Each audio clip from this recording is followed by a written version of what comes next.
Every year, thousands of people around the world are pronounced clinically dead, but then they come back. Some describe floating above their bodies. Others say they stood in a place beyond time, filled with a peace they cannot explain. And many return with messages of hope that change their lives forever. Welcome back, guys. Today we are exploring near-death experiences. This is a topic I have been interested in for years. We're exploring the fascinating facts behind them and stories of people around the world who have died and came back to life. A near-death experience, or NDE, usually begins at the moment when the heart stops.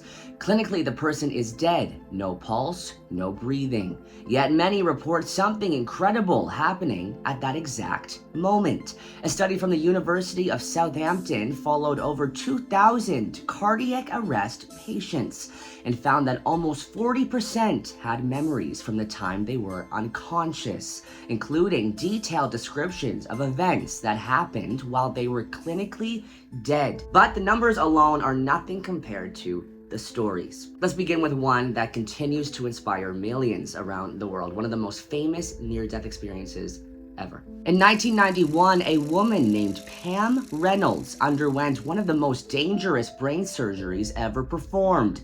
Doctors actually had to stop her heart, drain the blood from her brain, and lower her body temperature to near death. She was fully monitored, eyes taped shut, ears plugged with speakers playing clicks so loud that her brain activity could be tracked.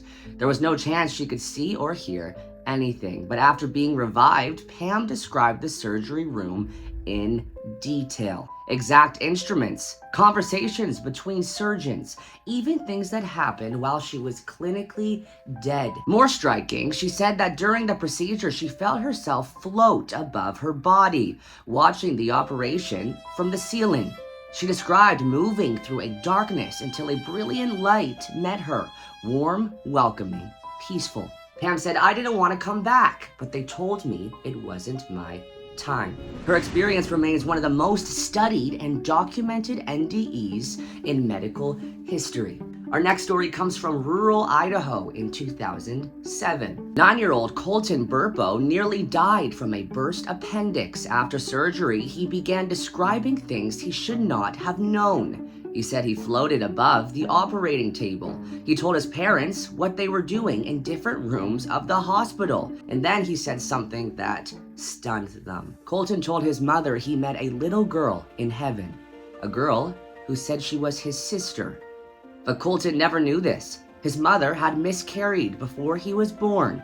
She had never told him about the baby. Colton described her exact appearance and said she had told him, "I can't wait for you to come here someday." Whether you believe it or not, the detail and innocence of Colton's story left millions around the world questioning what really happens after we die. From the US, we traveled to the Philippines. Fisherman Eduardo Sanchez was swept overboard during a storm in 2009. He wasn't wearing a life jacket. The waves pulled him under and he lost consciousness. Eduardo said that as the ocean swallowed him, he suddenly felt calm, then found himself standing on a beach unlike any he had ever seen. He described it as a place brighter than sunlight, but you could look at it without hurting your eyes. He saw his father, who had died years earlier, smiling at him. His father told him, "You must go back. Your family needs you." Moments later, Eduardo awoke, gasping for air on a piece of driftwood. The Coast Guard soon rescued him. Eduardo says he has never feared death since. Despite people with different cultures, religions, and backgrounds, reports of NDEs strike similar things. An out-of-body experience. Many describe floating above their body and observing doctors, family, or the scene of an accident. A tunnel or darkness, often leading toward a bright light, a feeling of overwhelming peace or love. Many say it's more real than real life. Encounters with deceased loved ones, even people they did not know had passed. A life review, moments from their past flashing by, often with deep emotional meaning. And lastly, a message to return. Almost always, people who have died and come back to life say they heard a voice or a being tell them it's not your time yet. Let's watch a video from Nancy Rhines. Nancy Rhines grew up an atheist. One day, She died, and she shares her story about her experience dying and coming back to life. This is very powerful. Take a look. I remember being in surgery, and at that moment I felt love. I thought, I must have died on the operating table. The second thought, now here's my analytical science mind still kicking in. So wait a minute, if I died, what's all this? Because first of all, I don't believe in anything. Second of all, my parents told me that you're gonna go to hell because you're an atheist now. So I'm not experiencing either one of those.